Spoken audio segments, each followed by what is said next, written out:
Donc, Laurent, tu vas commencer à te présenter un peu toi-même. Oui. On a des données techniques maintenant précises. Je fais très bien.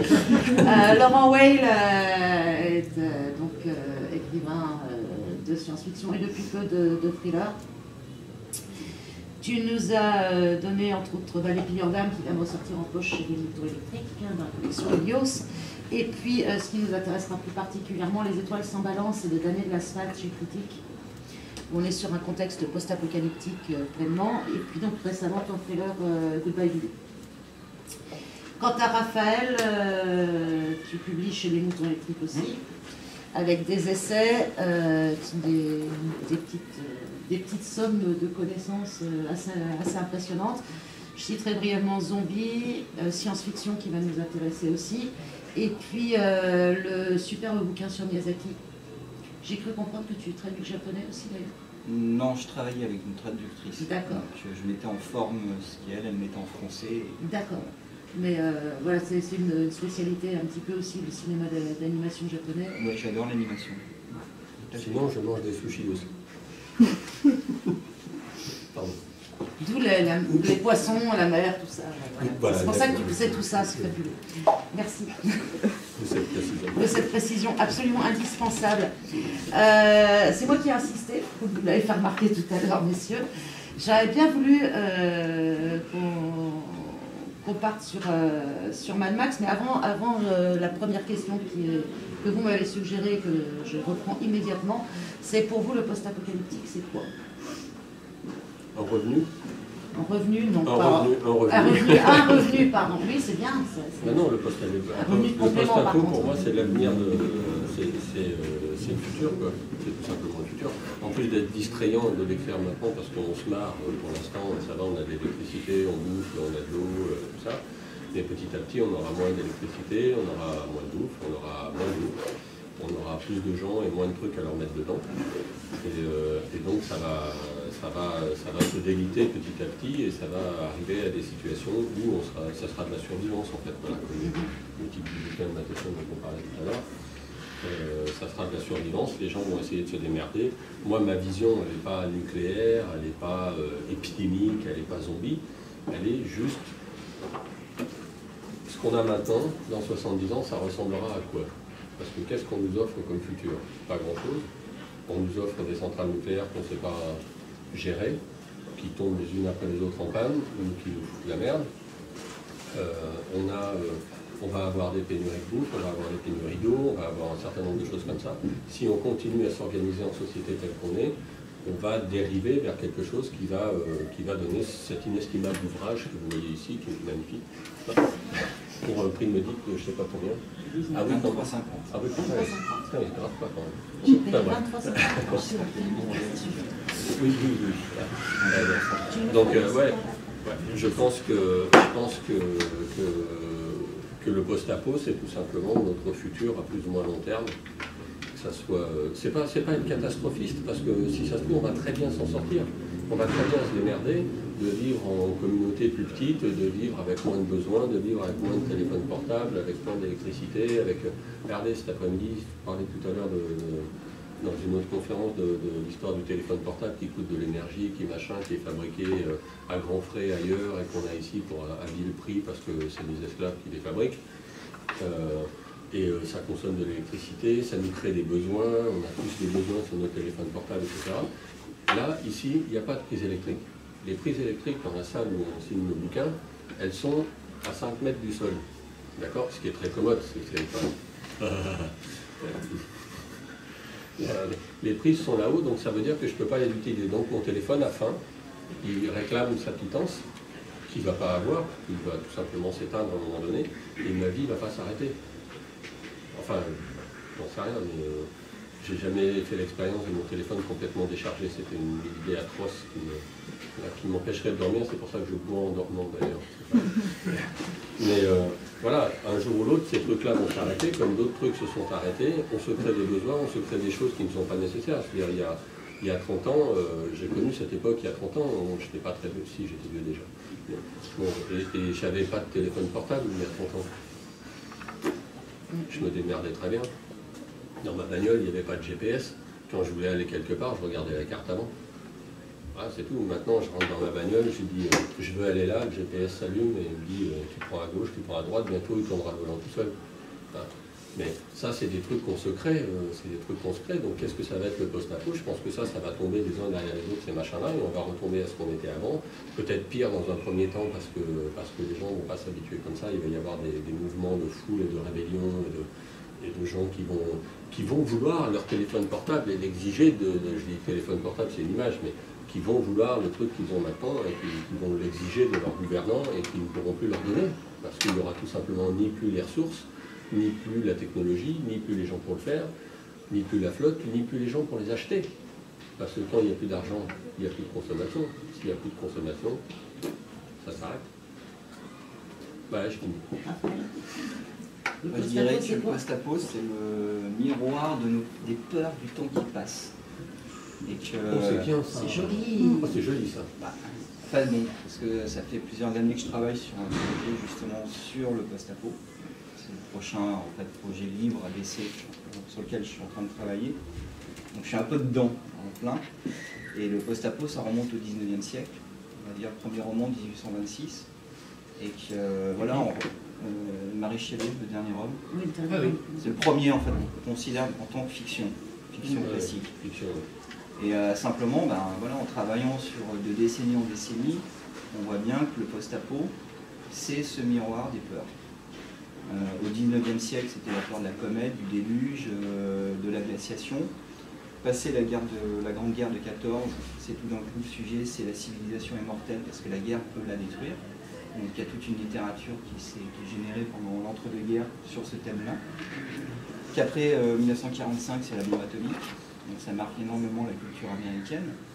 Et que jusqu'aux années 80, jusqu'à la fin de la guerre froide, on a énormément de récits, que ce soit films, littérature, bandes dessinées, qui vont traiter de la guerre atomique, avec une des conséquences, ce sont des déserts radioactifs et les mutants. Passé la guerre froide, la littérature ou le cinéma des années 90, c'est assez intéressant, c'est que ça traite sur la question écologique. Et que là, par exemple, les années 2000, c'est la peur de l'épidémie. Donc, ce sont toutes les œuvres avec des infectés, des zombies. Voilà, et toutes les autres questions, c'est la question du dérèglement climatique, de tout ça. Donc, depuis plus d'un siècle, le post-apo se charge de nous montrer les risques. Alors, vous avez les risques qui sont, on va dire, naturels. Il y a un séisme, une comète, des choses auxquelles on ne peut rien faire.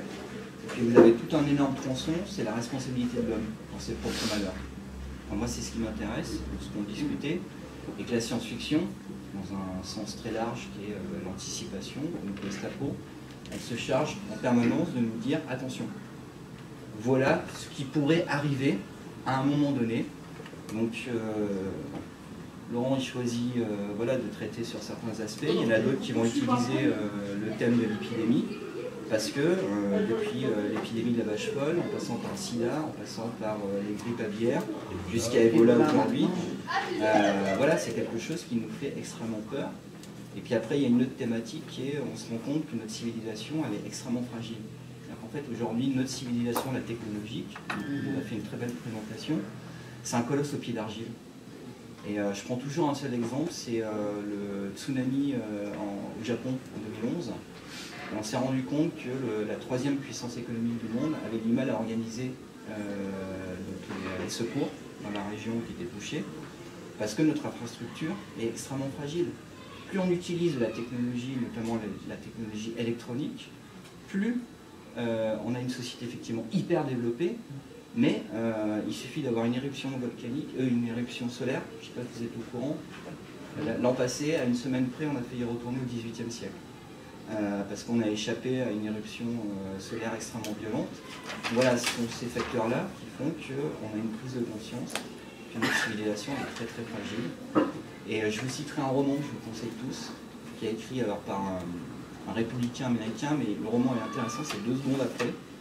C'est une attaque en fait EMV, une attaque électromagnétique au-dessus des États-Unis, de l'Europe et du Japon.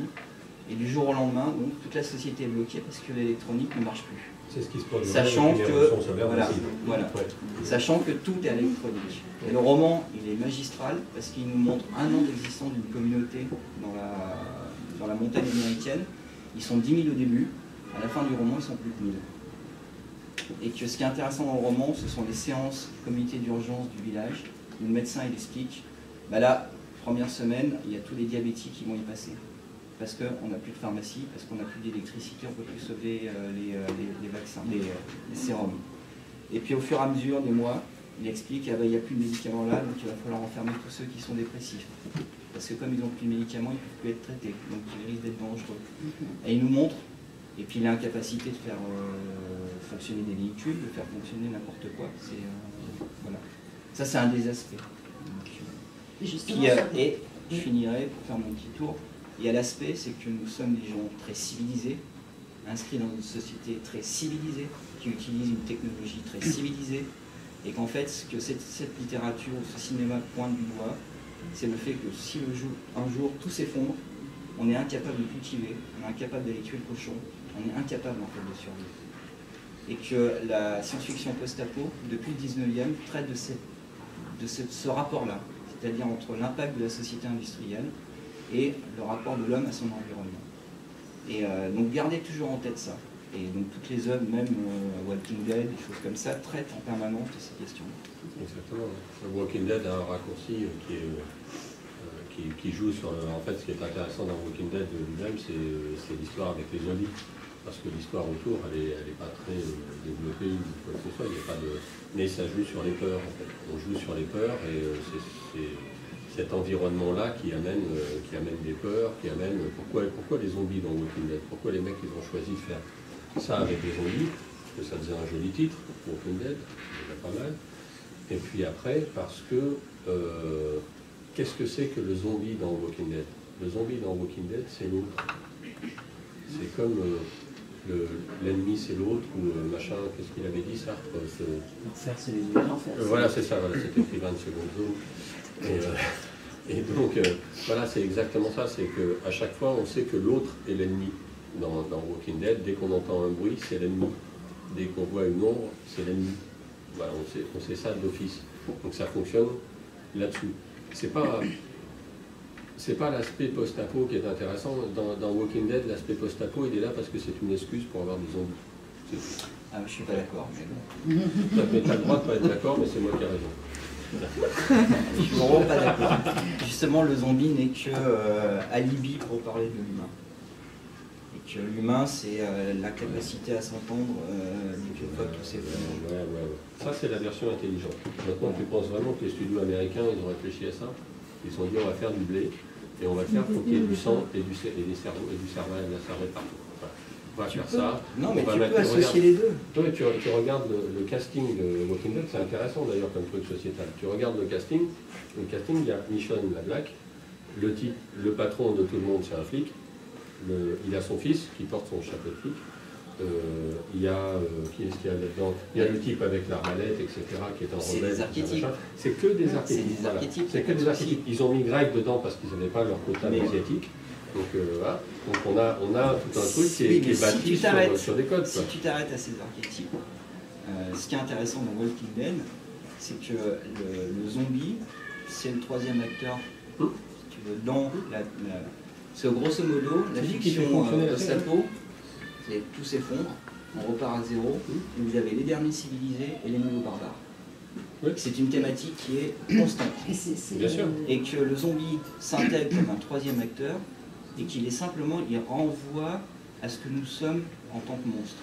Oui, mais ça, bien sûr. Bien sûr. Du coup, la violence, le zombie, il dévore les gens, il n'y a pas de problème, mais parce que c'est sa fonction. Mais ce qui est marquant dans la série, c'est plus la violence entre les groupes humains. Oui, entre des humains en particulier. C'est ça qui est le plus frappant. Mais c'est ça qui fait le plus marcher le truc. Le reste, c'est juste l'aspect gore. C'est l'aspect gore qui est comment dire, vendeur. Voilà. C'est l'aspect vendeur, c'est on va exploser des mecs à la mitrailleuse et tout ça. C'est toujours fun, ça, ça fait du bruit, tout ça. Walking Dead est un peu meilleur. Zen Nation, qui est une nouvelle série de zombies, est beaucoup plus rapide. Ah, je ne l'ai pas vu. Mais bon, on s'éloigne. On va recentrer un petit peu. Oui. Et justement, on parlait de violence et de dérives sociétales tout à l'heure. J'en parle donc à mon Mad Max.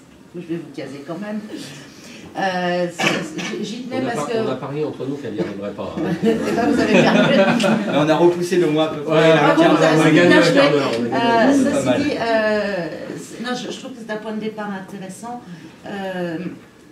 Parce qu'on a sur la trilogie, justement, la dérive sociétale dont tu nous parlais avant, et la montée de la violence et des affrontements des groupes humains, et qui trouve son point d'orgue dans le deuxième. Pour vous, est-ce que c'est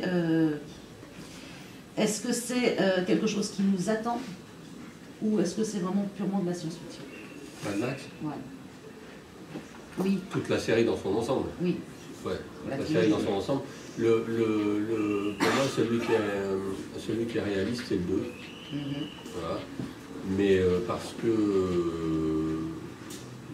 que je le vois comme effectivement un futur possible. Le premier, c'est pas du post-apo.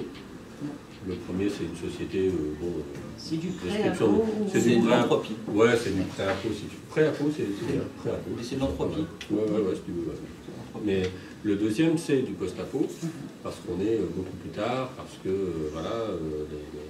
les guerriers de la route, tout ça. Il n'y a plus de cadre social. Mais le deuxième, c'est un film qui était... on en a discuté tout à l'heure, c'était pas si novateur que ça, parce qu'il y a plein d'autres choses qui ont été faites en littérature, notamment, au niveau du post-apo. Mais le premier vrai post-apo commercial cinématographique, c'était le deuxième Mad Max, à mon sens. Voilà. Et est-ce que c'est de la science-fiction, ou est-ce que c'est de la prospective, ou est-ce que c'est... moi, je dirais que c'est du post-apo, et à mon sens, le post-apo, c'est ce que je disais tout à l'heure, c'est un futur possible. Voilà. Alors, est-ce que le futur possible, c'est de la science-fiction? J'en sais rien, mais c'est... Voilà, après c'est une question de terminologie. Moi je dis le post-apo et notamment le deuxième Mad Max, c'est et pas parce qu'il y a Tina Turner dans ça, mais Tina Turner. Donc le deuxième Mad Max, c'est du post-apo parce que c'est un univers de post-apo, c'est un univers d'après-civilisation organisée avec des groupuscules, avec des types ultra-violents qui se baladent et tout ça. Mais tout le monde ne fait pas du post-apo comme ça. Le post-apo, c'est pas ça. Ça, c'est un post-apo. C'est un courant de post-apo. Moi, je fais complètement autre chose que ça. Il y a d'autres gens qui font totalement autre chose que ça. Jean-Marc Ligny fait complètement autre chose que moi. Donc, on a tous notre vision et qui pourquoi pas, pourrait être... je vous en prie, asseyez-vous devant. Donc, la vision post-apocalyptique, elle est multiple, comme la science-fiction est multiple, comme n'importe quoi, comme la fiction, comme la littérature générale est multiple. Personne n'a la vérité vraie, personne ne le sait, jusqu'au moment où un type se dira, dans 70 ans, ça, c'est la Bible. Parce qu'il s'est vraiment passé ça. Voilà. J'y arrive. Non, mais tu travailles bien le truc. Raphaël, je te cite, si tu permets. À plus d'un titre, Mad Max 2 constitue le maître étalon du genre post-apo des années 80. En quoi c'est un maître étalon? C'est bien, hein. Je me suis bien emmerdé sur ce coup-là. Je t'ai coupé la chic parce que j'ai dû prendre toutes tes répliques. Non, parce que... Je suis pas sûr que vous soyez tout à fait d'accord sur tout, de toute façon. Non, mais Mad Max, oui, c'est la grande fille des années 80, mais ce que j'ai dit tout à l'heure, le post-apo, l'idée c'est de faire table rase, donc on repart à zéro, tout s'est effondré, et la lutte entre groupes de survivants, ça remonte à, j'ai lu, je sais pas, dernièrement, j'ai relu un roman de Rosny-Henné, La Force Mystérieuse, il y a une lutte entre groupes, le bouquin est 1908, donc c'est pas, la thématique de Mad Max, c'est pas une thématique qui est nouvelle, c'est une thématique qui part dès le départ dans le champ, simplement, par rapport aux années 80, par rapport à une esthétique, par rapport à un état d'esprit, par rapport à des valeurs culturelles ou autres. C'est cinématographique. Il se prêtait à être la figure des années 80. Je pourrais par exemple évoquer l'ASF des années 70 post-apo, elle est très pastorale. Je vais citer par exemple Simon du Fleuve, qui est une très... Voilà, Lemay, ou Simon du Fleuve, qui est voilà, fabuleuse. Voilà. Donc on était dans l'esprit des années 70, hein, c'est comme les années hippies, ce genre de choses. Et bien il y a une littérature, une bande dessinée post-apo, qui relaie ces idées, le retour à la Terre. Avec les années 80, c'est le retour par contre à des univers plus urbains.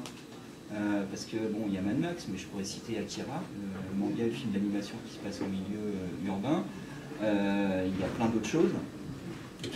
Et si je me trompe, mais Mad Max, le premier, il a été réalisé comme il a été réalisé avec ce visuel-là et comment dire, cet univers-là, parce que les mecs, ils n'avaient pas une thune quand ils ont fait le bouquin. Ils avaient une bagnole, un acteur et un désert, et un filtre rouge sur la caméra. Non, et puis le premier film n'est pas, on va dire, il n'est pas post-apo, sans strict, il n'est pas post-apo, il est dans l'esprit des années 70, donc film SF très critique. Voilà, 81, Mad Max 2, c'est du post-apo, c'est le guerrier mécanique, c'est le guerrier de la route, c'est l'esprit des années 80. Voilà. Et après, on peut évoquer d'autres figures au fur et à mesure du temps. Mais voilà, Mad Max, c'est les années 80. Il correspond à une époque. Oui, puis de toute façon, on est sur le Mad Max 2, sur cette disparition, cette crise énergétique, sur la lutte pour le pétrole, ce qui est juste pas un hasard après le deuxième choc pétrolier quand même. Ouais. Donc on est bien dans le cadre de ce qu'on définissait tout à l'heure, des craintes du moment. Et alors les craintes de maintenant, c'est quoi? Ce que je disais tout à l'heure, la pandémie, la crise écologique, les règlements climatiques, économiques, la dépendance à l'énergie, c'est-à-dire il y a une série, La Révolution, aux États-Unis, il y a eu 2 saisons, c'est la disparition de l'électricité du jour au lendemain, donc retour à une forme de Moyen-Âge, 18e siècle, très sympa. On retrouve d'ailleurs au départ ce côté pastoral que tu évoquais, parce que au début on est sur une petite communauté refondée. Il y a toujours les petites communautés. Voilà. Mais le spectre des années 2000, c'est essentiellement l'épidémie. Et alors ce qui est intéressant, c'est que ce phénomène-là, qui débute au début des années 2000, avec notamment 28 jours après, ce qui est intéressant, c'est qu'il y a une forme de déni de toute la question écologique. Comme j'ai travaillé sur le livre sur Zombie, ce qui en ressortait de toute la production, en fait le zombie jusqu'aux années 2000 n'est pas post-apo, à part les films de Romero. Il s'intègre dans la fiction post-apocalyptique à partir des années 2000. Et ce qui est intéressant, c'est que pourquoi autant de romans, pourquoi autant de films et des séries et des bandes dessinées de zombies ou infectés, c'est parce qu'on ne cesse de traiter que uniquement sur la question de l'humain, l'humanité, parce que ce qui nous fait flipper dans notre inconscience collective, c'est la chute de l'humanité. Donc, tout à l'heure, je vous ai parlé du Japon et de la catastrophe au Japon. Ce qui est intéressant, c'est qu'on se rend compte, donc nous sommes un colosse au pied d'argile, que du jour au lendemain, tout pourrait s'effondrer, qu'on pourrait se retrouver dépouillé de tout. Et ça, c'est une grande peur collective, qui est consciente et inconsciente. Et d'une certaine manière, les films de zombies post-apo, les œuvres de zombies post-apo, ça traite de l'humanité a chuté, elle doit survivre, elle doit se battre contre un ennemi, contre des ennemis, puisqu'il y a le zombie et l'humain. Et par exemple, la nature, l'écologie, on n'en parle pas. La nature, elle est là, tout va bien.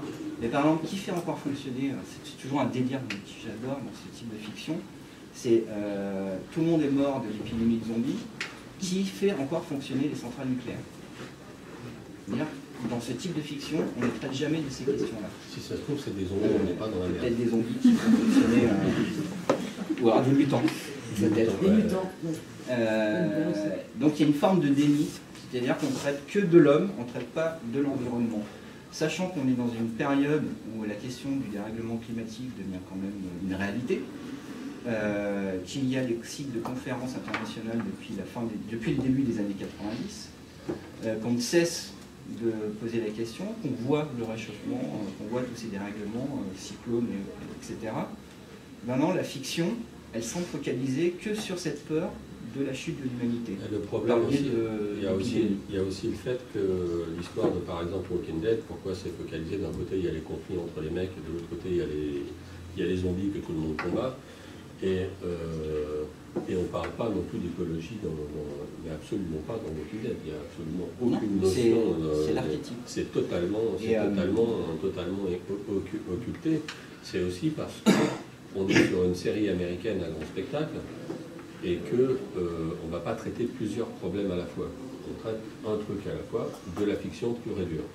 Je ne pense pas que si on avait mis dedans, on aurait pu mettre de l'écologie dedans. Je vais commencer à être anti-américain, ça va être désagréable. Si on commence à traiter l'écologie et qu'on dit qu'à ce moment-là, la situation de Walking Dead, elle est quasiment pas possible telle qu'elle apparaît à l'écran. D'accord ? Parce que déjà, dans Walking Dead, on voit des trucs, ça se passe des années après que la catastrophe soit arrivée. Les mecs, les champs de blé, ils sont toujours comme ça, quoi. Il y a toujours des arbres, il y a des fruits dessus, machin, on peut encore y accéder, il n'y a pas des ronces autour. On a presque l'impression, des fois, ils traversent des champs cultivés, quoi. C'est un truc de ouf, quoi. Voilà. Il y a des routes, ils peuvent rouler dessus avec leur voiture. Donc ils ont des voitures qui roulent, c'est très bien, ça peut rouler pendant un certain temps, les voitures, sauf les voitures françaises, peut-être les voitures américaines, donc des voitures américaines, on se peut pas. Si, ils ont une voiture japonaise, j'ai remarqué ça. Normalement, j'en ai une aussi. Bon. Et donc, ils sont sur des routes, les mecs, ils roulent sur des routes en convoi avec des motos, des camions, des trucs, des machins. Et il n'y a pas un brin d'herbe qui a poussé sur ce putain de goudron, quoi. Je veux dire, dans le bled de mon vieux... Non, mais dans le bled de mon vieux, si le cantonnier il passe pas, tu roules plus sur la route au bout de 3 semaines. Parce que le goudron il a bougé, parce que truc, parce que machin, parce que c'est mal entretenu. Et là, les mecs, ils roulent partout, ils vont partout. Dans tous ces petits villages, ils entrent dans les villages et tout. Et non, il y a quand même quelques nids de poules et quelques... Ouais, il y a quelques nids de poules. C'est un écueil sur lequel l'évolution, d'ailleurs, n'avait pas chopé. Et c'est l'état des maisons. Oui, on dirait que quelqu'un a fait le ménage. Chez moi, si je ne fais pas le ménage, il y a des toiles d'araignée qui pendent des murs en bout de peu de temps. Si ça ne pas commencer chez nous, mais je dirais, les mecs qui rentrent dans des baraques, elles ont été abandonnées depuis 18 mois, ils cassent la vitre avec un revolver, parce que c'est beaucoup plus joli que d'essayer d'ouvrir la porte, une fois qu'elle soit ouverte, elle sort le revolver, qui rentre, reste derrière, cocotte, c'est peut-être dangereux, etc. Voilà. Hop, il rentre, et puis hop, il n'y a pas une toile d'araignée, il n'y a rien, il ouvre le placard, il y a des boîtes de conserve, tout. Là, on est sur un cadre de série télé, c'est forcément... Ce que veut dire Laurent, effectivement il a tout à fait raison, c'est que 90% aujourd'hui de la production culturelle qui va du film au jeu vidéo en passant par la bande dessinée ne traite que de la civilisation de l'humain. Oui. Et il y a donc ce déni de la question écologique. Et je cite toujours, pour traiter de cette question écologique, c'est 2 films qui sont sortis dans le passé, After Earth avec Will Smith, je ne sais pas si vous l'avez vu, et Le Transperce-Neige, le film coréen. Les 2 films sont situés aux antipodes justement de la réflexion sur l'impact du dérèglement climatique sur nos sociétés. Dans After Earth, l'histoire c'est que l'humanité a saccagé la planète, donc crise écologique, cyclone, destruction, et l'humanité s'est créé des vaisseaux spatiaux, ils sont partis dans l'espace, ils sont allés coloniser une autre planète, ils sont partis, nickel, impeccable.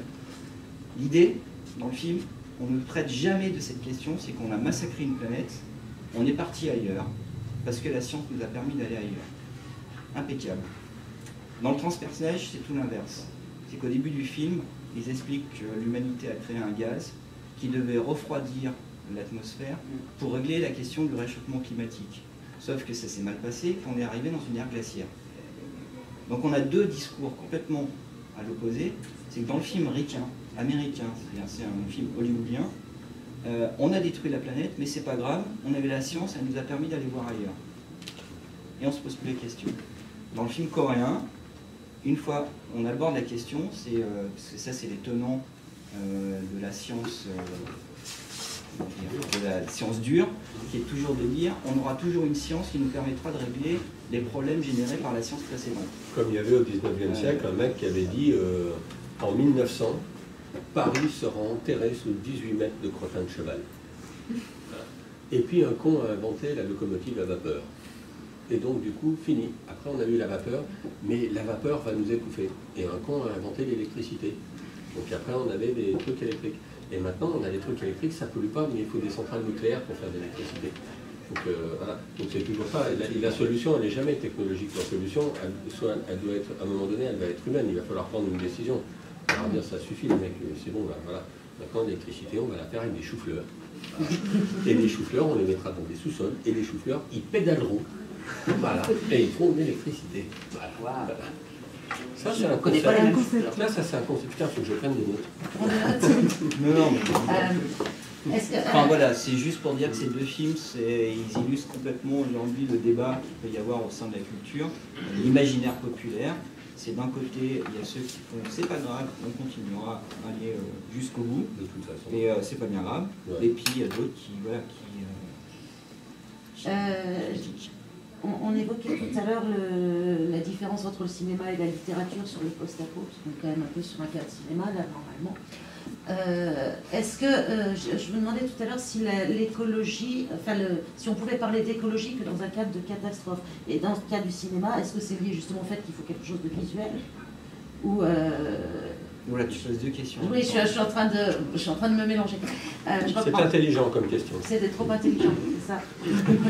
Bon, est-ce que le genre Post-apo se prête plus au cinéma ou à la voilà, littérature? c'est ça, grosso modo. Est-ce que le traitement du post-apo est différent en littérature ou aussi, enfin, par rapport au cinéma? Parce que, non, on n'est pas plus dans un mode catastrophe obligatoirement. Ben voilà. Et surtout pas depuis que la technologie a permis des effets visuels qui font que le post-apo ne coûte que dalle à produire. Parce que ce qui coûte cher dans un film, c'est quand tu fais des décors réels, voire même quand tu fais des décors virtuels. Quand tu as un film de post-apo où tu n'as rien, où tu n'as pas de figurant, où tu n'as que dalle, tout ce qui coûte cher, c'est de faire des matte painting, d'avoir des trucs comme ça. Mais le traitement lui-même du post-apo sur le fond, est-ce que philosophiquement, dans le bouquin, il y a des différences entre... On aborde les mêmes thématiques. C'est les mêmes thématiques. Dans le post-apo, ce qui compte, c'est pas le style, c'est le fond. Voilà. C'est pas comme la littérature générale. Je ne sais pas s'il y en a d'entre vous qui disent de la littérature générale. Franchement, j'ai essayé une fois, c'est super dur. Hein. Bon. Donc là-dedans, ce qui compte essentiellement, c'est le style et comment on va traiter un truc avec style. D'accord. Bon, voilà, je passe par exemple, pour me citer quelqu'un, 3 jours chez ma mère, d'accord, qui a eu le prix, je sais pas, enfin d'autres, machin, voilà, ceux-là. Et donc, il traite 3 jours chez sa mère, machin, ça, de base, c'est un truc de naze. Bon, il faut quand même le dire. Bon. Mais on lit le truc, c'est écrit avec tellement de style que ça en devient passionnant. Ça en devient absolument passionnant. Ce mec ne dit rien pendant 300 pages, mais c'est super à lire. Voilà. Voilà. La différence avec la littérature de genre comme la science-fiction, ou le polar, ou le thriller, ou le post-apo, qui est un genre de la science-fiction, on va dire, on met des étiquettes, on met des étiquettes surtout, surtout mettre des étiquettes. Le post-apo n'a pas besoin de style, il a besoin d'un environnement. On génère un environnement, on crée quelque chose dans le post-apo, on crée une situation. Voilà. Et elle peut avoir du style. Bon, par exemple, je citerai Justine Liodré dans Gueule de Truie, voilà, qui est un post-apo avec un style monstrueux. Cette gonzesse, je la hais. Elle écrit terriblement bien. C'est une horreur. Et il y a d'autres gens qui écrivent, bon, dans les années 70, toi tu citais Lemay, etc., dans les années 70, par là, il y avait beaucoup moins de style, même si Lemay, c'était quand même ceux qui s'en sortaient le mieux. Voilà. C'est ceux qui s'en sortaient le mieux, mais on pourrait en citer d'autres qui étaient beaucoup moins soigneux sur le style. Mais ils racontaient une histoire, ils racontaient une situation, ils racontaient quelque chose. Voilà. C'était pas... je vais passer 3 jours chez ma mère, elle est malade, elle est tombée dans le jardin au bout du 2e jour, et tout ça, et c'est le chien du voisin qui a prévenu, et tout ça, ils ont appelé les pompiers, tout ça, truc, bon, 300 pages, bordel. 300 pages, putain, c'est un truc hallucinant, quoi. Bon, voilà. Mais ça présente un intérêt, parce que d'un point de vue de style, c'est intéressant.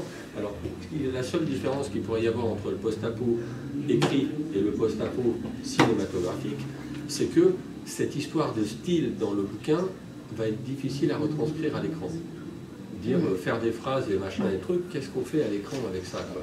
Hormis dans les dialogues, bon, je veux dire, non, le cinéma a du style. Voilà. Mais je dis pas que le cinéma n'a pas de style. Ce que je dis, c'est que le style d'un bouquin et le style du film qui est tiré de ce bouquin, souvent ça n'a pas grand-chose à voir. C'est aussi pour ça qu'on regarde un film et qu'on se dit, mais putain, mais il n'a pas lu le même livre que moi, l'autre, quand il a fait le film. C'est souvent on dit ça, moi je regarde des films, voilà, et des fois je trouve des films super bien, je lis le bouquin après. Tu ne peux pas dire que quelque chose comme Le Dernier Combat, ça n'a pas de style.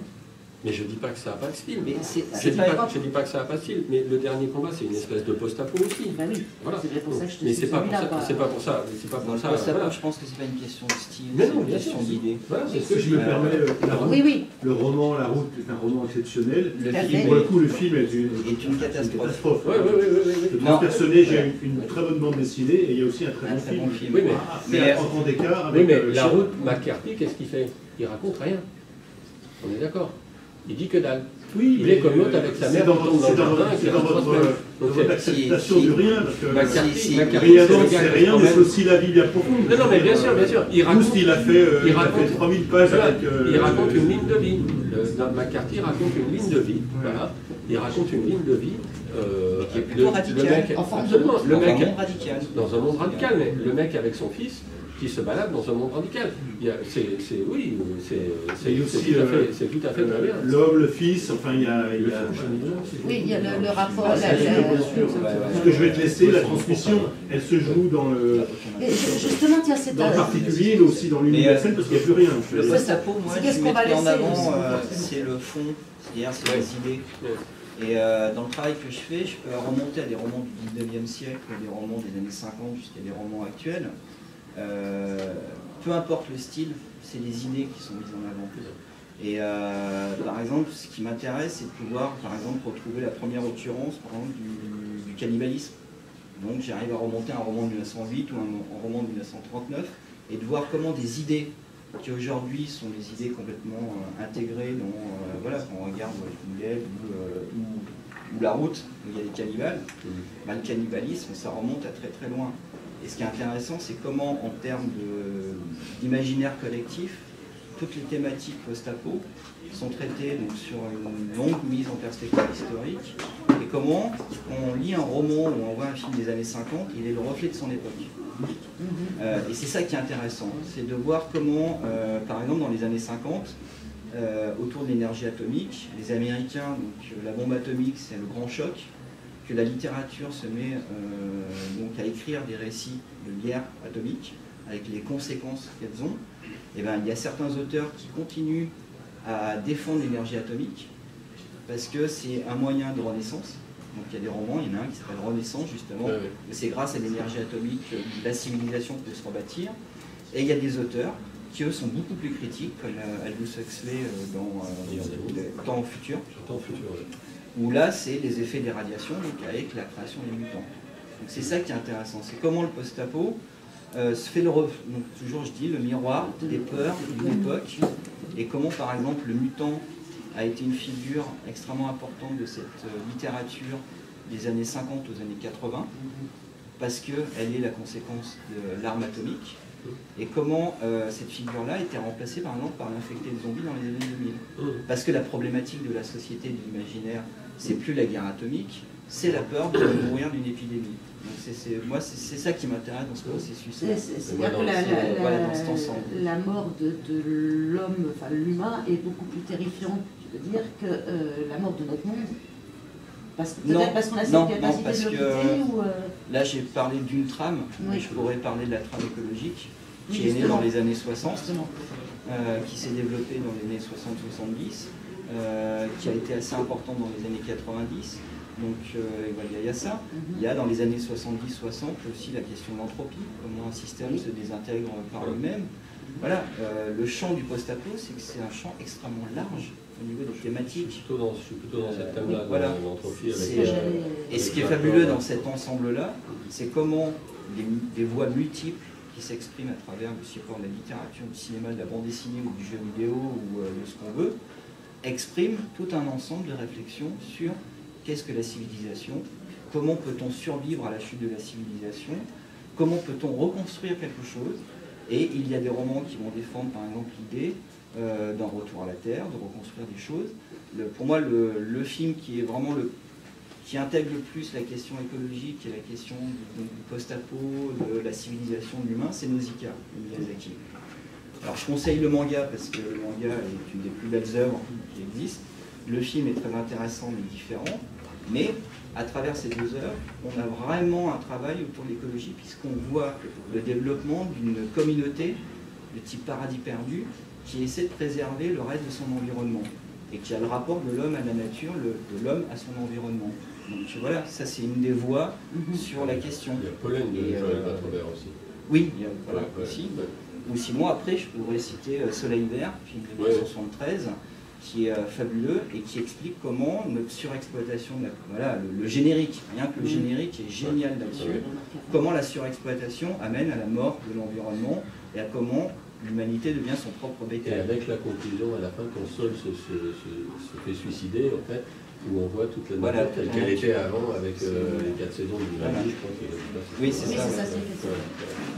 Donc moi je suis plus dans la veine, en fait, effondrement de la civilisation, mais effondrement de la politique en fait. Voilà. Une forme d'entropie qui amène. Tu parlais tout à l'heure, tu évoquais brièvement le raz-de-marée de Fukushima. Oui, le tsunami, pardon. On a vu aussi les effets sur la Nouvelle-Orléans avec Katrina. Est-ce que l'une des peurs qui s'exprime à travers tout ça, c'est pas la capacité programmée de nos autorités, du gouvernement, de tout ce qui est encadrant, à nous protéger? C'est-à-dire qu'ils ne peuvent pas nous protéger. Voilà, ça ne dépend pas d'eux. C'est-à-dire que ça dépend d'eux à un certain niveau, parce que c'est quand même avec leur assentiment et le nôtre, puisqu'on est dans des démocraties, que ces gens-là nous ont offert tout ce confort qu'on a, tout ça, qui maintenant commence à provoquer ce genre de choses. Donc le réchauffement climatique, si on admet que le réchauffement climatique il est provoqué par la destruction de la couche d'ozone, par l'activité humaine, exactement. Et donc c'est pas en 5 minutes en disant tiens je vais éteindre la lumière aujourd'hui plus tôt, si tout le monde le fait, etc. Bon, ok, voilà.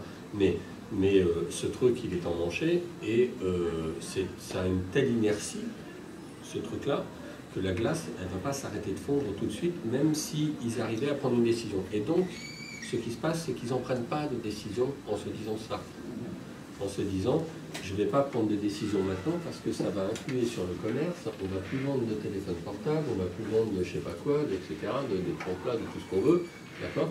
Donc on ne va surtout pas prendre de décisions qui aient un impact sur le commercial, parce qu'on a une crise financière là, on ne sait pas quoi en foutre, d'accord? Donc on va surtout ne prenons pas de décision, on fait un super colloque, machin truc, voilà, de toute façon c'est nos administrés qui payent, pas trop le problème.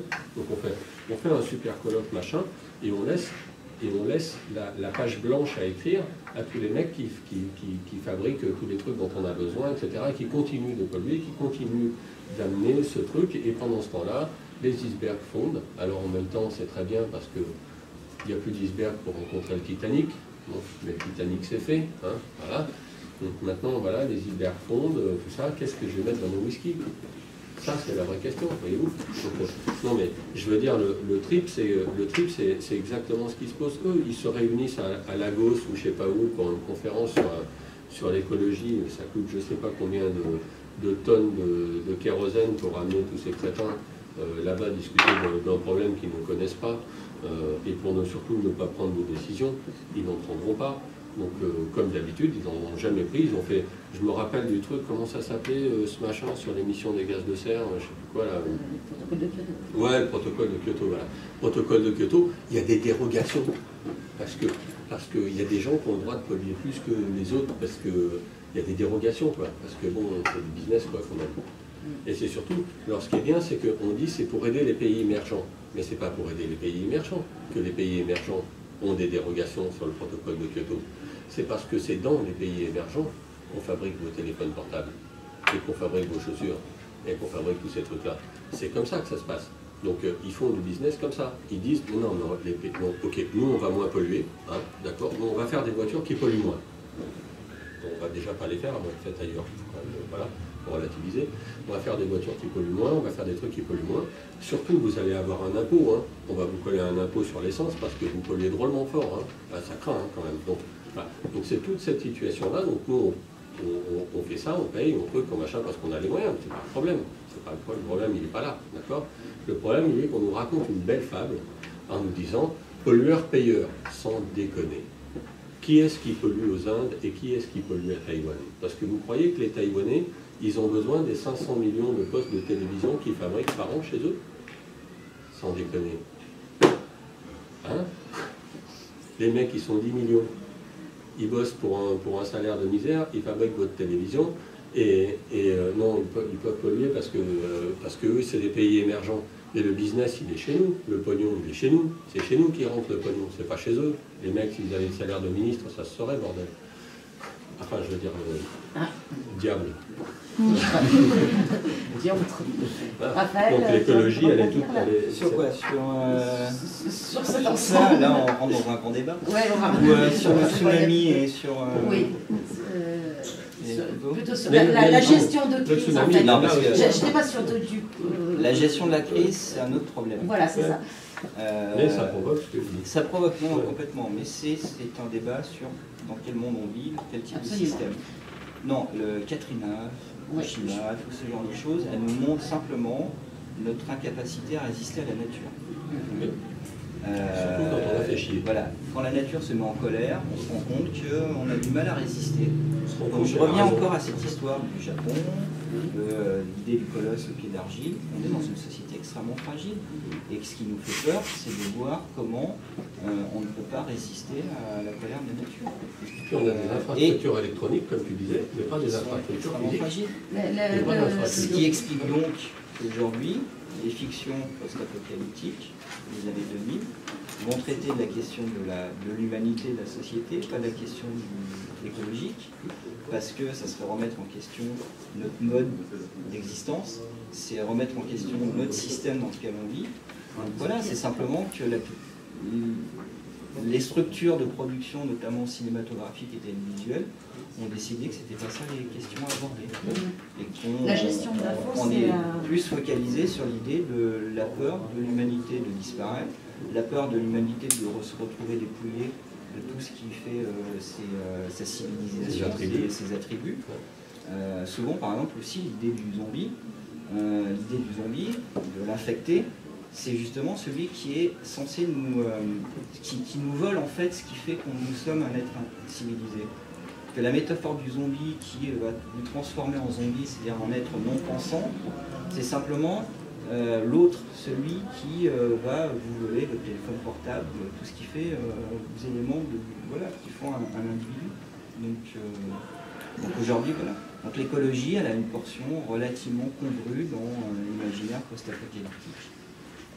Juste un petit bout là, parce que c'est une des choses intéressantes avec ton bouquin, c'est que tu es dans un contexte, une des choses intéressantes, tu es dans un contexte post-apocalyptique, effectivement, 70 ans à partir de maintenant, à peu près.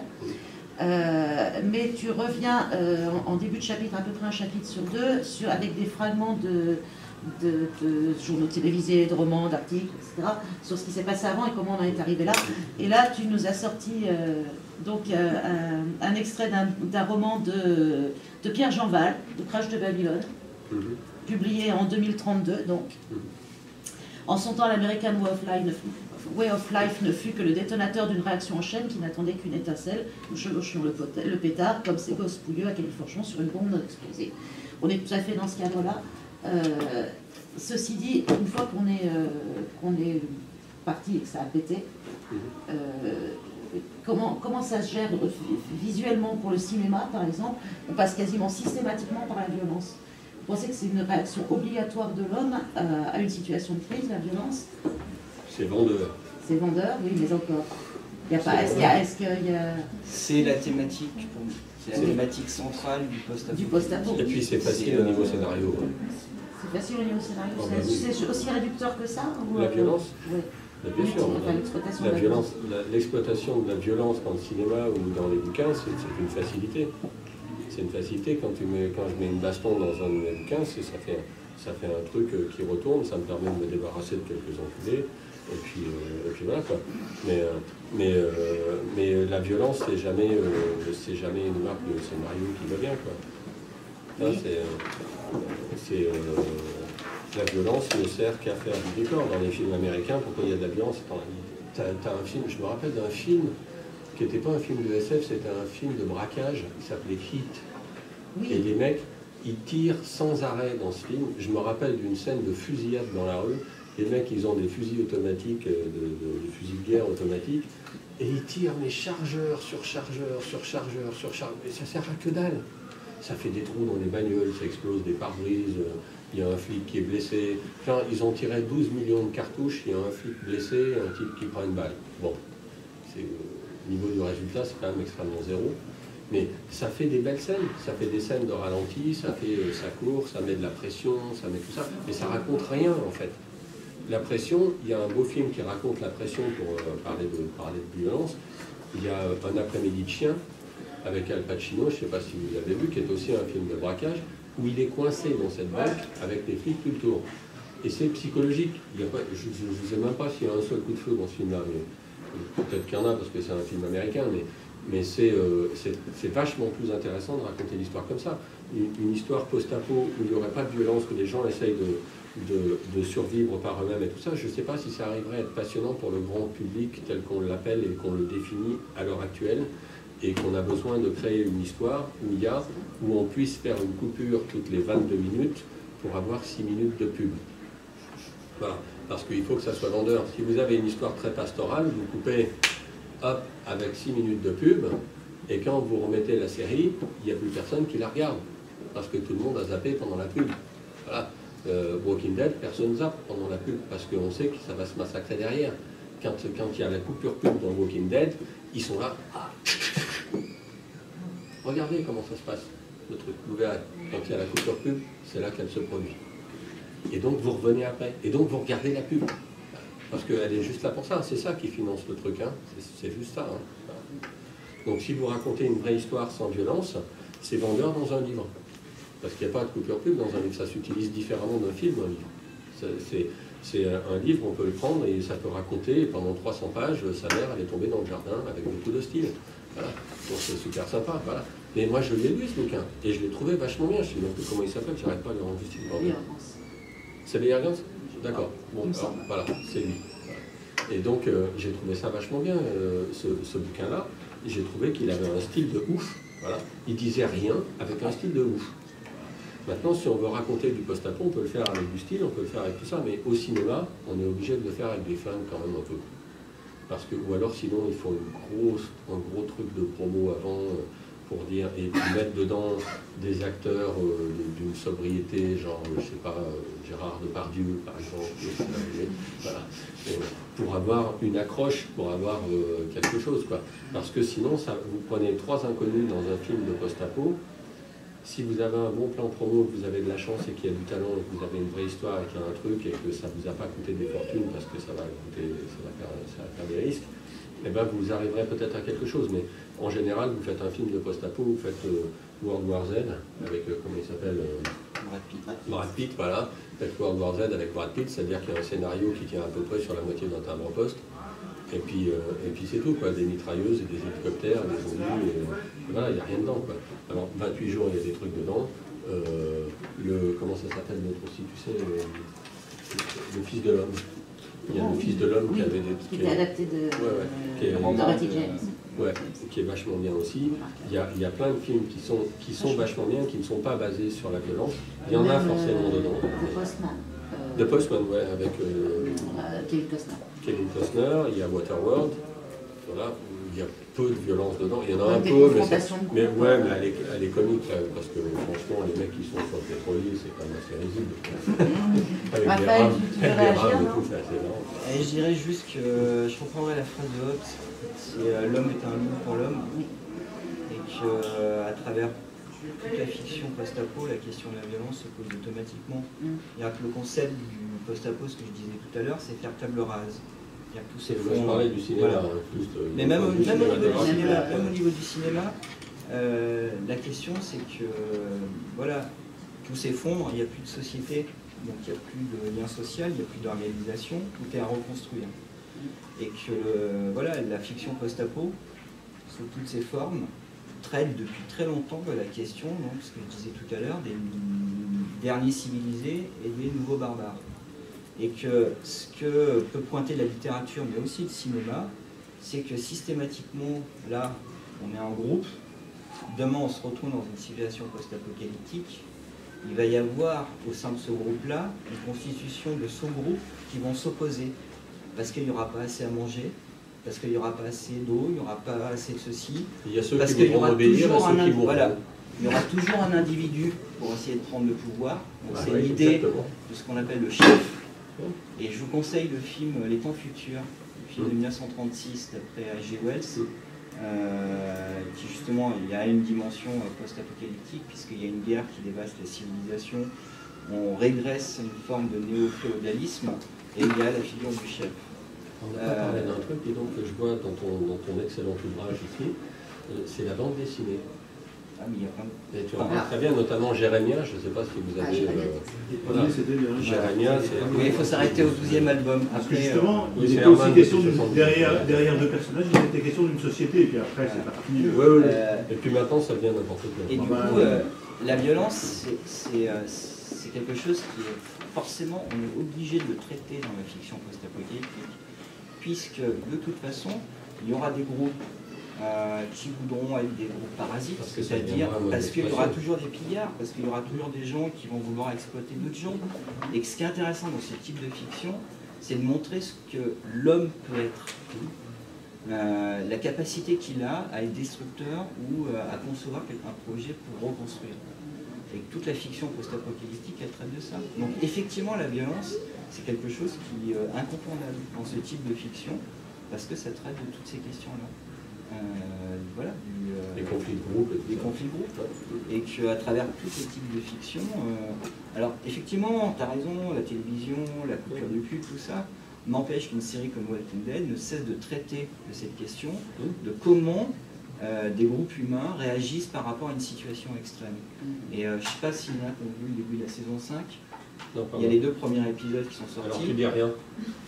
Alors, là dehors, mais enfin, dans le premier, dans Terminus, là où il y a donc les cannibales, il y a une réflexion. Si tu as vu la fin de la saison 4, donc tu sais qu'ils sont cannibales. Mais je les ai vus enfermés dans le wagon, c'est tout. Oui, mais tu sais qu'ils sont cannibales. Non, je sais pas.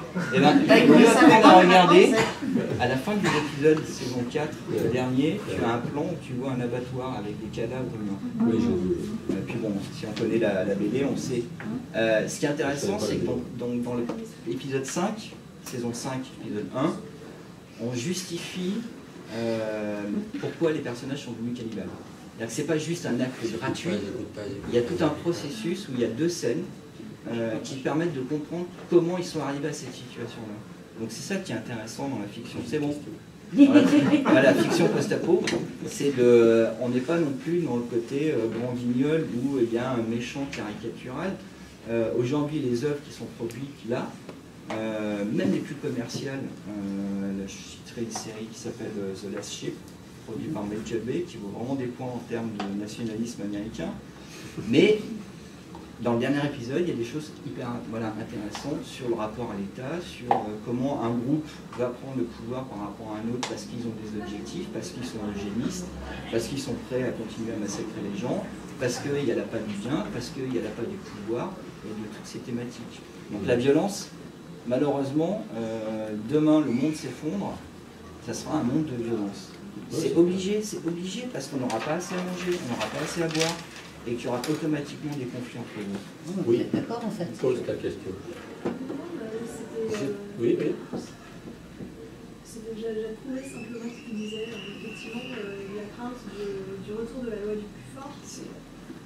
Et c'est, je trouve, effectivement... Mais en fait, c'est... Parce que dans vos mots, on aurait dit que la violence, effectivement, l'homme n'aurait pas forcément... C'était surtout du cinéma, non, je parlais... pour plaire au grand public. Voilà, c'est ça. Et qu'en fait, l'homme n'aurait pas forcément recours à la violence dans ce genre de situation. Si, je pense que si. Si, voilà, c'est ça. Oui, non, je pense que si. Voilà, c'était simplement une approbation. Je dirais même ce qui est intéressant actuellement dans les séries, notamment dans Walking Dead, un des épisodes de la saison 4, dans une autre série qui s'appelle Les 100, qui est très intéressante, c'est aussi comment les scénaristes commencent à intégrer des enfants dans cette problématique-là. Et comment on amène à des enfants à réagir à des situations extrêmes. Et je ne pense pas que ça soit gratuit. C'est-à-dire qu'il y a un vrai travail de la part des scénaristes d'amener à confronter aussi... alors, après, il y a tout le phénomène de la littérature young adulte, avec Hunger Games, Labyrinthe, Divergence, qui fait qu'aujourd'hui, ce sont des ados qui lisent du post-apo. Mais dans Walking Dead, je pense qu'ils ont pris un gros risque à un moment donné où le gamin, qui s'appelle Carl, je crois, mais alors, où le gamin tue sa mère. Ouais, mais je pense pas à cet épisode. Ça, c'est chaud. Je pense à l'épisode des 2 sœurs où il y a c'est dans l'épisode saison 4, dans la deuxième partie. Dans la ferme, là? Oui, quand il y a... J'ai perdu les noms des personnages. Non, c'est saison 4, quand ils sont sortis de la prison. Le groupe est éparpillé en petits groupes. Et à un moment, il y a les deux sœurs de gamines. Il y en a une qui adore les zombies et qui va jusqu'à tuer sa petite sœur pour montrer aux adultes que c'est super cool d'être zombie. Oh, putain, oui. Et il y a toute une réflexion sur le fait que la gamine ne peut pas vivre en société et qu'en fait ils finissent par la battre. Donc c'est ça. Il y a une réflexion là-dessus sur la position des enfants. Bon, en même temps, c'était une chippie. Mais bon, voilà, en tout cas, on revient sur la loi du plus fort, sur toutes ces thématiques, sur toute la philosophie de Hobbes, en fait, qui ne cesse de hanter ce type de fiction, et comment on peut reconstruire ou non des sociétés. Voilà. Et même dans Nausicaa, ce qui est intéressant, c'est qu'il y a forcément un conflit entre des entités, donc là, politiques, entre des gens, mais on peut aussi développer des communautés pastorales. Je vous conseille, alors la BD est vraiment très très difficile à trouver, mais Simon du Fleuve. Il y a 5 volumes, des années 70, de Auclair. Et très très difficile. Je les ai, ah ouais, mais bon, je les ai à l'époque. Et là, c'est une BD intéressante parce qu'elle est vraiment dans l'état d'esprit des années 70, donc Retour à la Terre. Et que le deuxième album, Les Esclaves, montre comment en fait les restes de l'État, donc en fait sous des formes de milices militaires, vont faire des razzias au sein des villages de pasteurs pour les amener à les refaire des esclaves et les faire travailler dans une usine. Et voilà. Et donc, d'un côté, on a des morceaux d'albums de cette série qui vont nous aborder sur d'autres formes de groupes pastoral, agriculteur, qui essaie de reconstruire quelque chose, et comment en fait il y a toujours de toute façon un chef, une autorité passée, des débris dans le pouvoir militaire ou politique, qui aura toujours tendance à esclavagiser. Ou je vous conseillerais la série Conan, fils du futur de Miyazaki, qui est disponible, que je conseille vraiment, parce qu'elle est sur toutes ces thématiques-là. L'opposition entre deux îles, là c'est une submersion des continents, et on a une île qui s'appelle Industria, qui essaie de reconstruire la civilisation du passé, qui a été dévastée, et qu'en fait le système des sages, en fait c'est des scientifiques, ils ont un système plus ou moins démocratique, sauf qu'ils pratiquent l'esclavagisme pour faire travailler, plus ou moins démocratique, parce qu'ils se pensent démocratiques. Avec quelques aménagements. Voilà. Mais ils laissent le pouvoir policier à un individu qui est peu recommandable, et il y a donc des esclaves qui travaillent pour reconstruire la civilisation. Et à l'inverse, Edenia, qui est une petite île, où là, les individus qui ont survécu ont reconstruit un village basé sur l'agriculture, qui négocie avec un autre village qui sont des pasteurs, et qui essaient de reconstruire quelque chose qui est de l'ordre de l'utopie. Parce que dans la fiction post-apocalyptique, qu'elle soit écologique ou non, ou dans n'importe quel type de situation, ce qui est vraiment intéressant dans ce type de fiction, c'est qu'on est sur le rapport de l'utopie et de la dystopie. Dystopie étant l'anti-utopie. Et qu'en permanence, et que l'idée qui est géniale pour moi dans le post-apo, c'est en faisant table rase, on peut, qu'on soit un auteur de bandes dessinées, de littérature ou de cinéma, proposer des modèles qui sont dystopiques ou utopiques. Tout à fait. Mais c'est bien, c'est bien comme phrase de conclusion. C'est vachement bien. Oui. Vous avez sûrement des questions? Je sais qu'on a à peine effleuré le sujet, parce qu'il est vraiment très très vaste. Oui. La dystopie peut être représentée au travers des personnages aussi. Vous avez notamment cité Jérémia. Bon, voilà, c'est des personnages qui sont pratiquement antagonistes. Il y en a un qui est très utopique, qui rêve que tout va s'arranger, et l'autre qui est vraiment dans les faits, dans la réalité sordide de ce monde un peu Mad Max. Et souvent, si tu veux, dans une présentation de société, comme dans Conan, fils du futur, les personnages reflètent aussi, si tu veux, les chefs de la communauté d'Edenia sont des gens utopistes, donc extrêmement humanistes, et d'ailleurs, il y a toute une transmission entre les adultes et les enfants dans la série, parce que les adultes sont aussi responsables de la guerre. Donc il y a tout un rapport assez intéressant avec les enfants, surtout que la plupart des enfants sont orphelins, puisqu'ils ont perdu leurs parents pendant la guerre. Donc il y a toute une réflexion autour de ça. Et puis à côté de ça, dans Industria, tu vois le siège des savants, qui sont alors dans leurs rêves. Ils sont tout le temps dans un bureau, et ils imaginent des plans pour planifier la reconstruction de ceci, qui sont complètement à des années-lumière de la réalité, et ils laissent, comme maintenant, et ils laissent le chef de la police menait ces bases de zone pour amener... et peu leur importe que des gens soient esclaves. Ça n'a absolument aucune connexion avec l'époque qu'on connaît, évidemment. Du tout. Non. Oui. Allez, posez une question. Allez. Posez une question. C'est récurrent chez moi, poser une question. Ouais. Question. D'accord. Comme brain. Bah oui. J'en viens à la violence. Quelle réponse possible autre que la violence? La violence.